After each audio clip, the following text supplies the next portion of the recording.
Mummy రావడం మీకిష్టం లేదు కదూ? చచ్చా, అదేం లేదు. తెలుస్తుంది. మా మమ్మీని చూడగానే మీ మొహం అదోలా అయిపోయింది. నిజంగా అలా ఏమీ లేదు. ఆంటీ వస్తారని ఎక్స్పెక్ట్ చేయలేదు కదా. సడన్ గా ఆంటీని చూసేసరికి ఒక్క నిమిషం ఏం అర్థం కాలేదు. మీతో పాటు ఆంటీ వచ్చారా అని నా బ్రెయిన్కి రీచ్ అవ్వడానికి కొంచెం టైం పట్టింది అంతే. ఆ టైంలో నా ఫేసు బ్లాంక్గా కనిపించుంటుంది. అసలే నా ఫేస్లో ఎక్స్ప్రెషన్స్ అంతంత మాత్రంగానే పలుకుతాయి. మీరు అనవసరంగా కన్ఫ్యూజ్ అవుతున్నారు. ఇంకేంటి విశేషాలు? విశేషాలు మీరు చెప్పాలి. నా దగ్గర ఏముంటాయి? డైలీ ఉండే హెడేకే కదండి.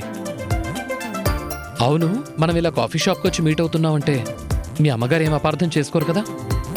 చిచి, అంత నేరోగా ఆలోచించరు మమ్మీ వాళ్ళు. మమ్మీ ఎప్పుడు రిస్ట్రిక్షన్స్ పెట్టరు, జాగ్రత్తలు చెప్తారంతే.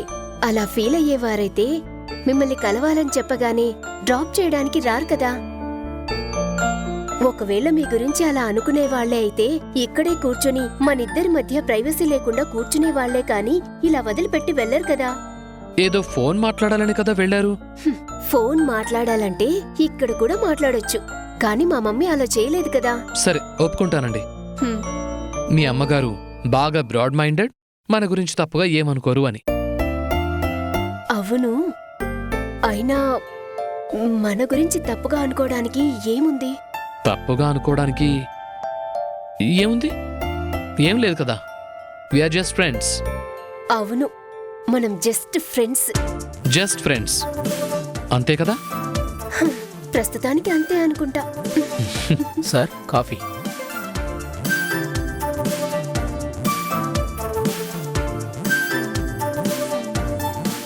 అవును, ఇంకా ఆంటీ రాలేదేంటి? సారీ బాబు. అయ్యో, పర్లేదా ఆంటీ, కాఫీ తీసుకోండి.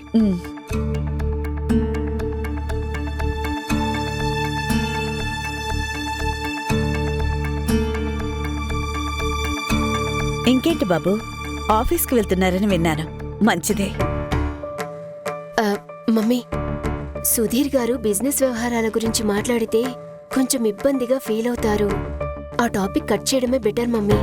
ఇందులో ఇబ్బంది పడ్డానికి ఉంది గీత. ఇప్పుడు మీ నాన్న బిజినెస్ వ్యవహారాల్లో కొన్ని నేను చూసుకుంటాను. ఆ ఇంట్రెస్ట్ తోటి అడిగానే కానీ సుధీర్ని ఇబ్బంది పెట్టాలని కాదు. బిజినెస్ రన్ చేసే ఫ్యామిలీలంటే ఏదో ఒక సందర్భంలో తెలియకుండానే డిస్కస్ చేస్తూ ఉంటాం కదా, అలా అడిగాను. ప్లీజ్ మమ్మీ, వేరే ఏదైనా మాట్లాడుకుందాం. ఏమైంది గీత? మీకేమైనా ప్రాబ్లమా సుధీర్? మమ్మీ, మీకేం ఇబ్బంది లేదంటే షేర్ చేసుకోవచ్చు. ఈ ఇబ్బంది అనిపిస్తే వద్దు. ఏం లేదాంటీ, నాకు ఈ బిజినెస్ వ్యవహారాలు చూసుకోవటం పెద్దగా ఇంట్రెస్ట్ లేదు. అదేంటి సుధీర్? మీ నాన్నగారి బిజినెస్కి మీరు ఒక వారసుడు కదా, ఇంట్రెస్ట్ లేదంటే ఎలా? మమ్మీ, ఆ టాపిక్ వదిలే. అసలు సుధీర్కి ఏం బాధ్యతలు అప్పగించారు, ఎందువల్ల ఇంట్రెస్ట్ లేదు అని తెలుసుకుందామని అడుగుతున్నా. గీత గారు మీకు చెప్పలేదా ఆంటీ? చిచ్చి, గీత ఎప్పుడూ తన ఫ్రెండ్స్ పర్సనల్ విషయాల్ని మాతో డిస్కస్ చేయదు, మేము అడగము. మీ స్పేస్ ఎప్పుడూ మీకుండాలి. మీరేం మాట్లాడుకుంటున్నారు ఏంటి అని ప్రతిదీ ఆరా తీస్తే మా పెంపకానికి మర్యాదే ఉంటుంది. నేను జస్ట్ ట్రైనీగా ఉన్నానంటీ, అంతకంటే ఇంకేం లేదు. వాట్? రాజారావు గారు తలుచుకుంటే మిమ్మల్ని ఏ సీఈఓగాను కూర్చోబెడతారు గాని ట్రైనీగా కూర్చోబెట్టడం ఏంటి? నన్ను ట్రైనీగా కూర్చోబెట్టింది మా డాడీ కాదండి, మా అన్నయ్య. ఏమనుకోకు బాబు, ఇది మాత్రం చాలా పెద్ద తప్పు. మీకు పెద్ద పెద్ద బిజినెస్లున్నాయి, మాకంటే కూడా 4 అడుగులు ఎత్తులో ఉన్నారు. మీ అన్నయ్యకి బెస్ట్ బిజినెస్ మ్యాన్ అవార్డు వచ్చినంత మాత్రాన తమ్మునిలా తక్కువ చేసి ట్రైనీగా కూర్చోబెట్టాల్సిన అవసరమేముంది? డోంట్ మైండ్ సుధీర్, నేను మీ అన్నయ్యని తక్కువ చేసి మాట్లాడాలని అనుకోవడం లేదు. మీరిద్దరూ వయసులో చిన్న పెద్ద అని తేడా ఉంది, కానీ వారసులుగా అయితే ఈక్వలే కదా. మీకు ఒక మంచి పొజిషన్ ఇచ్చి ఏదో ఒక బిజినెస్ అప్పచెప్పొచ్చు కదా. ఎందుకు మమ్మీ వద్దంటున్నా కూడా అదే విషయం మాట్లాడుతున్నారు? బిజినెస్ గురించి తెలుసుకోవాలనో ఎక్స్పీరియన్స్ గెయిన్ చేయాలనో అలా చేసుంటారేమో. ఇది మరీ బాగుంది. నందు ట్రైనీగా కూర్చొని ఎక్స్పీరియన్స్ గెయిన్ చేసి సీఈఓగా ఎదిగారా ఏంటి? లేక వీళ్ళ నాన్నగారేమైనా ట్రైనీగా స్టార్ట్ చేసి ఈ స్థాయికి ఎదిగారా? స్వతహాగా ధనవంతులు పెట్టుబడులు పెట్టారు.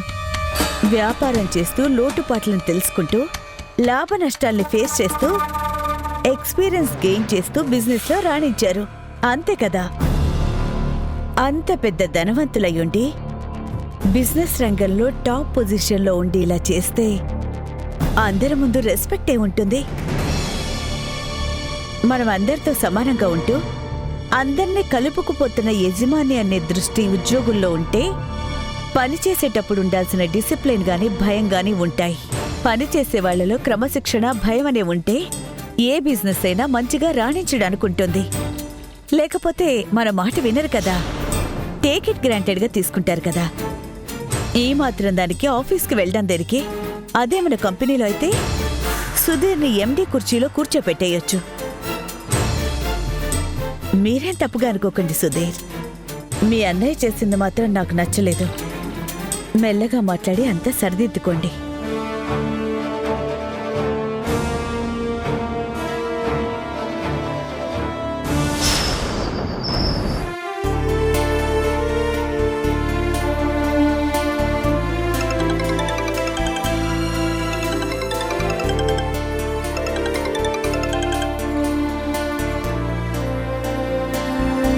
ఏంటి మధు? ఏంటి అల్విని, ఏదో దిగులుగా ఉన్నట్టున్నా? అదేమి లేదే, బాగానే ఉన్నాను. నువ్వు బావుంటే ఎలా మాట్లాడతావో నాకు తెలీదా? నీకు నువ్వే ఏదేదో అనుకుంటున్నావే. తిన్నావా నువ్వు? తిండి సంగతి తర్వాత, ముందు ఈ విషయం చెప్పు. ఏముంది, ఏం లేదు. మీ నాన్న బట్టలు నగలు అన్నీ తీసుకొచ్చేశాడు. మీ అత్తగారి కూడా వచ్చి చూపించాడట కదా, నీకు తెలిసే ఉంటుందిలే. ఆ సంగతి తెలుసు కానీ అక్క గురించి నాన్న ఏమంటున్నారు? అక్క సంగతే ఉందిలే, తర్వాత చూసుకుందాం. ఇప్పుడు జరగాల్సింది చూద్దాం. అరే రమణి, ఇదిగో మధు, మీ అక్క గురించి నువ్వేం ఆశలు పెట్టుకోవద్దు. మీ అక్క విషయంలో మీ నాన్న కన్న తండ్రిలా కాదు, కసాయి వాళ్ళ ప్రవర్తిస్తున్నాడు. ఏమిటే రమణి, ఊరుకో. మీరుండండి అత్తయ్య. అందరూ ఆయన గురించి మనసు చంపేసుకుంటున్నారు. మన కర్మ ఇంతేనని దానికి కూడా తెలియాలి కదా. ఏమైందమ్మా? ఏం చెప్పమంటావే? ఈ బాధలు భరించే కంటే ఏ నుయ్యో గుయ్యో చూసుకుంటే మేలు. ఏంటమ్మా ఆ మాటలు? అవును, ఇక మీ అక్కకి ఈ ఇంటికి రుణం తీరిపోయినట్టే. మీ అక్క ప్రస్తావన తీసుకొస్తే మీ నాన్న ఇల్లు వదిలిపెట్టి వెళ్ళిపోతారంట. నువ్విక మీ అక్క గురించి మాట్లాడితే నిన్ను కూడా ద్వేషించేలానే ఉన్నాడే. నువ్వు మీ అక్క సంగతి మర్చిపోయి నీ జీవితం నువ్వు చూసుకో. అమ్మా అమ్మా,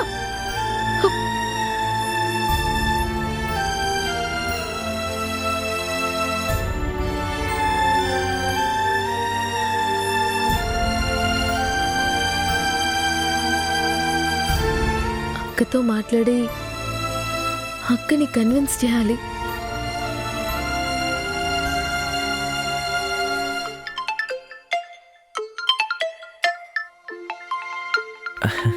ఇందు ఇందు, ఏంటి? ఇదిగో మీ సిస్టర్ కాల్ చేస్తున్నారు, మాట్లాడు. హలో హలో అక్క, ఇప్పుడు నేను మాట్లాడలేను, కాల్ కట్ చేయండి. హలో అక్క.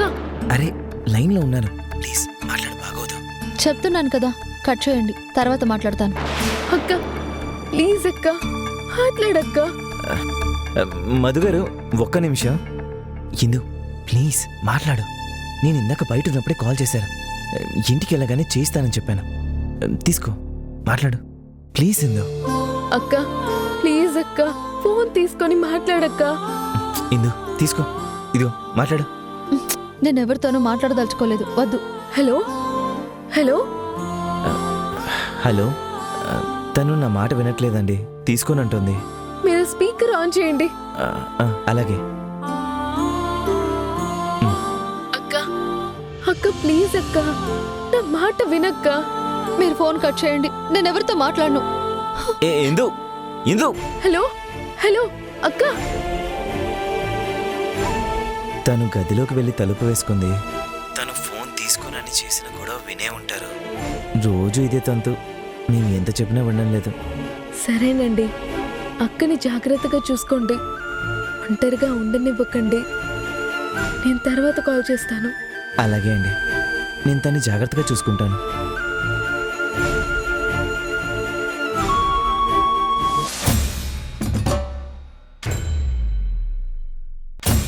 ఏంటి నాన్న, చాలాసేపటి నుంచి ఫోన్లోనే ఉండిపోయావు? బిజినెస్ కాల్ అమ్మా. న్యూ బ్రాంచెస్ ఉన్నాయి కదా, వాటి గురించి మాట్లాడుతున్నాను. అందువల్లే ఇంత టైం పట్టింది. బాగా అలసిపోయావు నాన్న.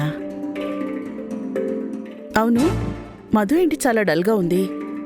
కొత్తగా జాబ్లో జాయిన్ అయింది కదమ్మా, వర్క్ స్ట్రెస్ బాగా ఎక్కువ ఉన్నట్టుంది. అందువల్లే డల్గా కనిపించుంటుంది. వేరే ఇబ్బంది ఏం లేదు కదా? ఆ, అదేం లేదమ్మా. మీరిద్దరూ హ్యాపీగానే ఉన్నారు కదా? వీఆర్ అబ్సల్యూట్లీ హ్యాపీ అమ్మా. హాయ్ సుధీర్. Hi mom. ఏంట్రా, ఆఫీస్ అందరికీ ఒకే టైంకి అవుతుంది కదా, నువ్వేంటి ఇంత లేట్గా వస్తున్నావు? ఆఫీస్ అయిపోగానే హాస్టల్కి వచ్చినట్టు నేరుగా ఇంటికి వచ్చేయాలా మామ్? నన్ను ఆఫీస్కి వెళ్ళమన్నారు, వెళ్తున్నాను. ఆఫీస్ అయిపోయాక కూడా మీరు చెప్పినట్టే ఉండాలంటే నా వల్ల కాదు. రే సుధీర్, ఇక్కడ మీ అమ్మ మాట్లాడుతుంటే అలా వెళ్ళిపోతున్నావేంట్రా? ఇదేనా నువ్వు మీ అమ్మకిచ్చే మర్యాద? రే ఇట్రారా. చిరాగ్గా ఉంది, నన్ను వదిలేయండి. సుధీర్, ఇలా రా ఒకసారి.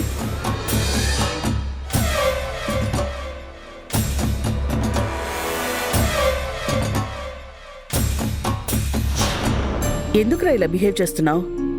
నీ వర్క్లో ఏదైనా ఇబ్బంది ఉందా? కొన్నాళ్లు పనిచేస్తే అదే అలవాటు అవుతుంది. వర్క్కి అలవాటు పడే సంగతి ఏమో గానీ అవమానాలకు మాత్రం బాగా అలవాటు పడ్డాను. అవమానం ఏంట్రా? అవమానం కాకపోతే ఏంటి? నన్ను ఏమైనా నెత్తి మీద పెట్టుకుని ఊరేగిస్తున్నారా ఏంటి? అసలు ఏమైందని అలా మాట్లాడుతున్నావురా? ఆఫీస్లో కోటి మామయ్యకి యూనిఫామ్ ఉంది, నాకు లేదు, అంతే తేడా. నేనేం సింహాసనం మీద కూర్చోట్లేదు. కనీసం మామయ్యకు ఒక ఫలానా పని చేస్తున్నాడన్న డిజిగ్నేషన్ అయినా ఉంది. నాకు అది కూడా లేదు. ఐఎమ్ జస్ట్ ఏ ట్రైనీ, అంతే. అది ఉద్యోగం కాదు కూడా నాకు తెలీదు.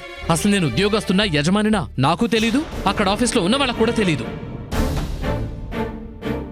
ఎవరైనా ఏమైనా అడిగితే వాళ్లకు సమాధానం చెప్పలేక బిక్కమొహం వేసుకుని తలదించుకుని వెళ్లాల్సి వస్తోంది. అది నా పరిస్థితి. సుధీర్, సుధీర్, పిలుస్తున్నాను కదా, ఇట్రా ఒకసారి. వద్దు మామ్, అర్థం చేసుకో ప్లీజ్.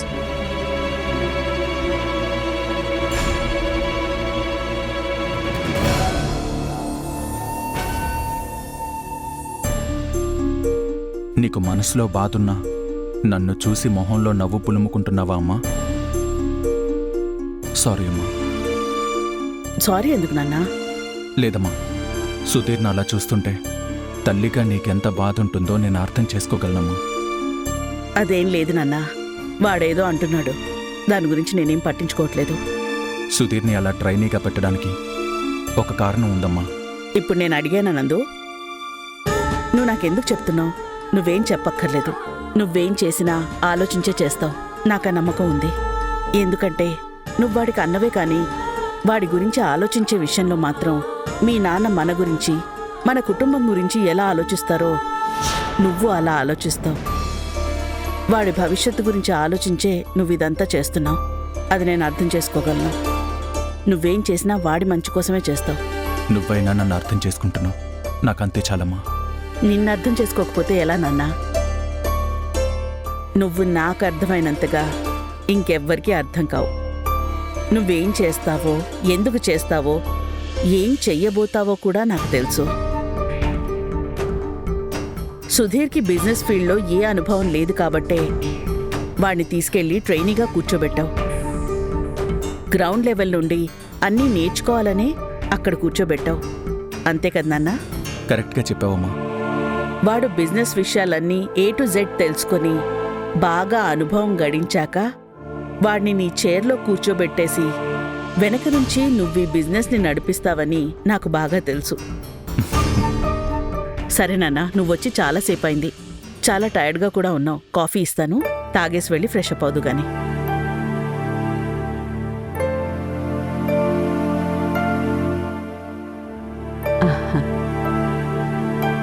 నిన్ను చూస్తుంటే చాలా ఆశ్చర్యంగా ఉంటుంది నందు. ఇంత చిన్న వయసులో కోట్ల రూపాయల వ్యాపారం చేస్తున్నావు.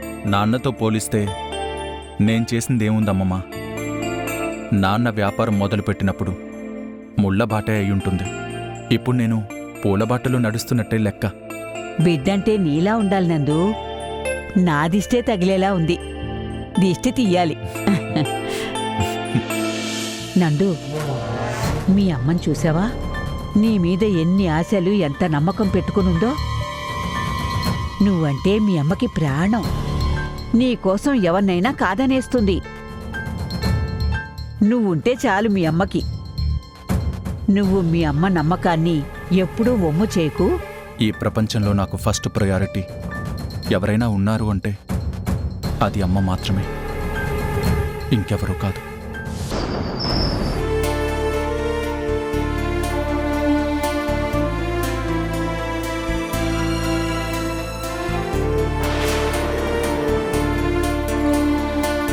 నేనేం చేశాను? నన్ను చూసి కళ్ళల్లో నీళ్లు పెట్టుకుని కోపంతో తల తిప్పుకుంటుంది. Hello, excuse me.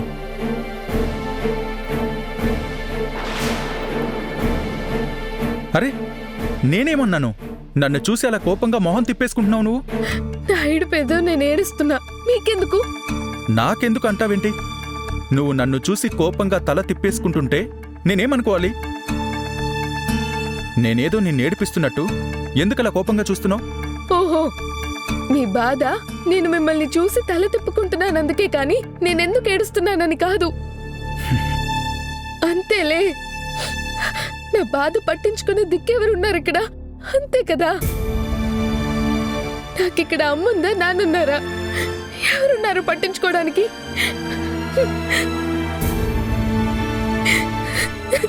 ముక్కులు ఎగదీస్తూ ఏడుస్తుంటే నాకెలా అర్థమవుతుంది? చెప్తేనే కదా అర్థమవుతుంది. ఎవరికి చెప్పాలి? ఏమని చెప్పాలి? నేను అడుగుతున్నాను కదా, నాకే చెప్పు. ఏం అవసరం లేదు, మీకేం చెప్పక్కర్లేదు. అరే, పట్టించుకునే దిక్కెవరూ లేరు అంటావు. అడిగితేనేమో చెప్పక్కర్లేదు అంటావు. మళ్ళీ నాకిక్కడెవరూ లేరు అంటావు. నువ్వే అన్ని స్టేట్మెంట్లు ఇచ్చేస్తే నన్నేం చేయమంటావు? ఏమొద్దు, నన్నెవరూ ఏం అడగద్దు. నా బాధ ఏదో నేను పడతాను. ఏం చేయాలో తెలియట్లేదు, ఎలా చెప్పాలో అర్థం కావట్లేదు. అక్కేమో అలా, నాన్న చూస్తే ఇలా, మరోవైపు ఆఫీస్లో మీరు అలా. హలో, అలా ఇలా అని నువ్వేదో ప్రాస కోసం మాట్లాడుతుంటే నాకు అర్థమయ్యేదెలా? మీకేది అర్థం అవదులేండి. అసలు అర్థం చేసుకోవాలని మీకుంటే కదా అర్థం అవడానికి. చూడు, ఏదైనా చెప్పాలనుకుంటే నాకు అర్థమయ్యేలా చెప్పు. నువ్వు ఎలా చెప్పినా నేను అర్థం చేసుకోవాలి అంటే అదెలా కుదురుతుంది? ఆడవాళ్ల మాటలకి అర్థాలే వేర్లే అని ఇన్నాళ్ళు విన్నాను, కానీ అసలు ఆడవారి మాటలకి అర్థమే ఉండదని నీ మాటలు విన్నాకే నాకు అర్థమవుతుంది. అంతేలే, నా ఏడుపు మీకెందుకు అర్థమవుతుంది? ఏంటి, నా ఏడుపు మీకు తలనొప్పిలా ఉందా? లేకపోయినా తెప్పిస్తావు కదా నువ్వు. అంటే నా బాధ. ముందా ఏడు పాపి ప్రాబ్లం ఏంటో చెప్పు. రేపు 16 రోజుల పండుగకి మా అక్కని పిలుస్తుంటే మా నాన్నకి మొహం చూపించలేక రానంటుంది. మరోవైపు మా నాన్నని కన్విన్స్ చేద్దామని ట్రై చేస్తుంటే మా అక్క మీదున్న కోపంతో ఏవేవో అనేసి మా అక్క రాకూడదంటున్నారు.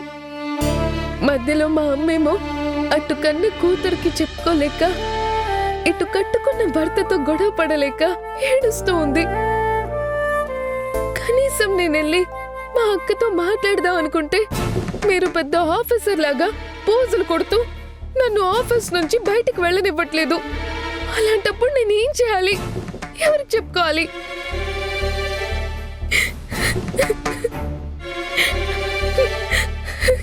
దానికెందుకు ఇంత ఏడుపు? ఏం చేత కానప్పుడు ఏడోకేం చేయాలి? నేనెంతో స్ట్రాంగ్, ఏ విషయానికి అంత ఈజీగా ఏడవననే పొగరు ఉండేది నాకు. మీరందరూ కలిసి ఆ పొగరు మొత్తాన్ని దించేశారు. ఏడవడమే తెలియని నన్ను అందరూ కలిసి ఏడిపిస్తున్నారు. అరే, ఆడపిల్ల ఎందుకో ఏడుస్తుందని మీరేమైనా ఓదారుస్తున్నారా నన్ను? చూడు, నువ్వు అనవసరంగా బాధపడకు. అందరూ కలిసి నీ పొగరు దించేశారని అస్సలు వరి అవ్వకు. ఒకరు దించాలనుకుంటే దిగిపోయే పొగరు కాదు నీది, నీకు బాగా పొగరు. ఇలా నేను ఓదార్చేది? అరే, నువ్వు చాలా స్ట్రాంగ్. నీ పొగరు ఇంకా అలానే ఉంది అంటున్నాను. ఓ, నువ్వు కర్మ. పేరుకేమో పెద్ద బిజినెస్ మ్యాన్, కానీ ఓదార్చడం కూడా చేత కాదు. ఓదార్చడం నా బిజినెస్ కాదు కదా. అయ్యో అయ్యో అయ్యో అయ్యో హే, ఎందుకలా బాధకుంటున్నావు? చెప్పాను కదా నా కర్మ అని. బాధకోక ఏం చేయాలి?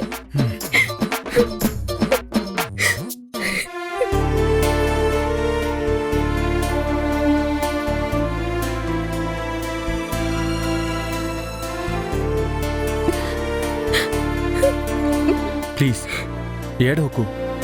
నువ్వు ఏడుస్తుంటే నాకు ఏదోలా ఉంది.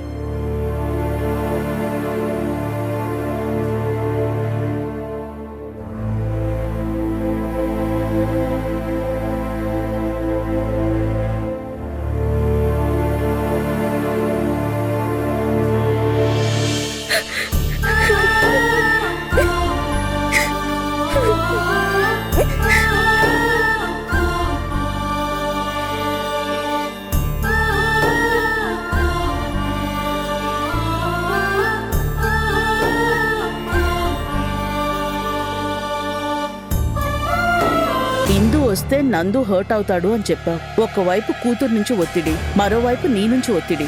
తండ్రి కూతుళ్ల మధ్య చిన్న చిన్న వివాదాలొస్తాయి.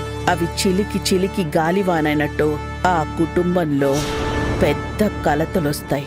నేననుకున్నది అనుకున్నట్టే జరిగేలా చేస్తాను. రేపటి ఉదయం నాది.